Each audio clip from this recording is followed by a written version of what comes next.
Será que você escolhe o que você pensa? Ou os pensamentos surgem e você reage? Ou melhor, eles surgem e você atua a partir deles como se eles fossem a única realidade presente no aqui e agora. O filósofo Baruch Spinoza diz: não existe livre-arbítrio. Você pode escolher, mas não é exatamente livre. A noção de totalmente livre significa que não tem nada contendo você. Você não seria apertado por nada, nem ligado a nada, nem causado por nada. No entanto, isso nunca é verdade. Todo mundo é apertado por uma série de coisas, sejam situações, pessoas ou seu próprio corpo tensionando e comprimindo. Todo mundo é também ligado a muitas coisas e se move ou tem interesse por conta dessas coisas. Isso significa que tudo o que existe é causado por uma série de coisas.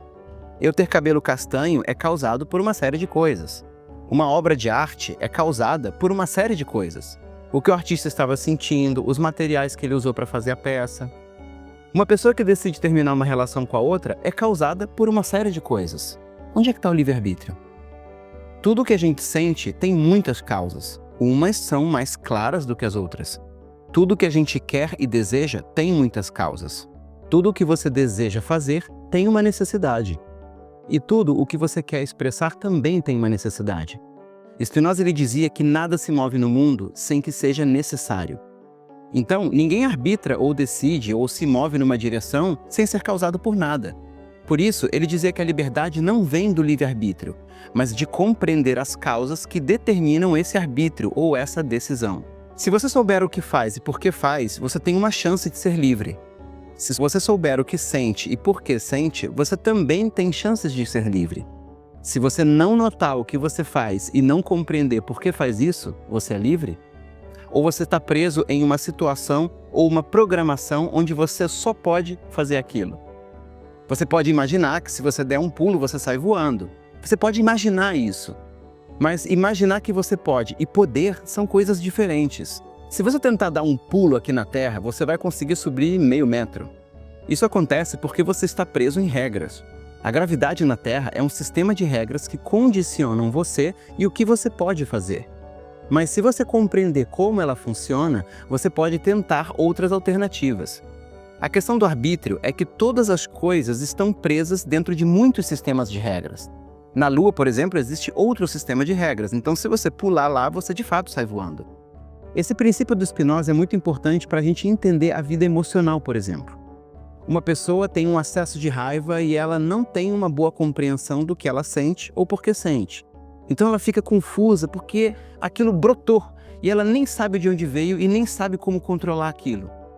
Quando ela olha o que ela fez, ela gritou, esbravejou, ela usa o que ela aprendeu na cultura dela e diz: nossa, que errado, como eu sou destemperado. E aí, quem olha de fora também usa o que aprendeu e diz: nossa, que errado, olha como ele é destemperado. Quem fez a ação se sente preso num jogo que não sabe nem como jogar, porque não entende as regras e nem o que está acontecendo com ela. Quem olha de fora essa ação condena a pessoa porque ela é simplesmente má. Mas ela não entende as regras e nem o que está acontecendo com essa pessoa. O Spinoza dizia que essa ignorância das causas é a principal fonte do padecimento humano, porque as pessoas se tornam menos livres por não entenderem o que está acontecendo e o que podem fazer a respeito. Quando uma pessoa não sabe por que uma coisa acontece com ela e o que ela pode fazer para ser diferente, ela sente impotência e desespero, tão maior quanto for a ignorância dela e a capacidade dela ser agente, ou seja, poder fazer algo a respeito.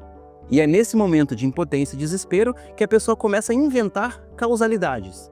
Aquela pessoa teve um ataque de raiva porque é má, e se ela é má, eu posso punir ela. Se uma pessoa não acredita no que os médicos dizem, ela é tonta, porque olha só quantos estudos eles fazem. Se aquela pessoa não acredita naquela religião, ela não presta e é perigosa, porque ela não segue os ensinamentos de Indra. Se aquela pessoa vota naquele político, tem que tomar cuidado, porque ela não está do lado do bem e da verdade. Normalmente, quem generaliza inventa causalidade. Essa pessoa acha que entende as coisas por trás daquela decisão, mas ela não entende, ela supõe. E se ela supõe baseada nas dores dela mesma e no desespero dela? Por que tanta crença nessa suposição? Porque ela não nota as regras que estão prendendo ela e o próprio desespero dela. E para ela sair dessa prisão, ela precisaria entender as necessidades. Qual é a necessidade da pessoa ter esse ataque de raiva? O que ela vive por dentro para que esse ataque fosse necessário?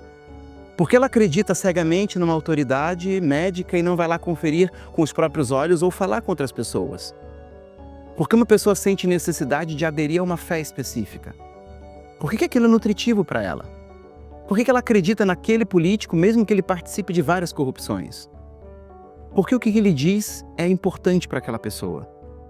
Para você compreender se você está escolhendo ou só reagindo, se pergunte se você compreende as causas. Se você não compreende, procure saber. Ninguém faz nada sem razão. Ninguém sente nada sem razão.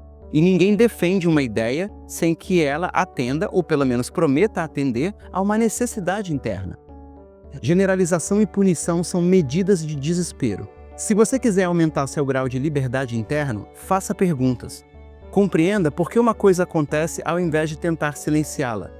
Você verá que isso pode ajudar a te expandir ao invés de reforçar as programações. Se você gostou desse conteúdo, assine o canal, porque eu vou continuar desenvolvendo outros temas do Psicologia Política do Corpo.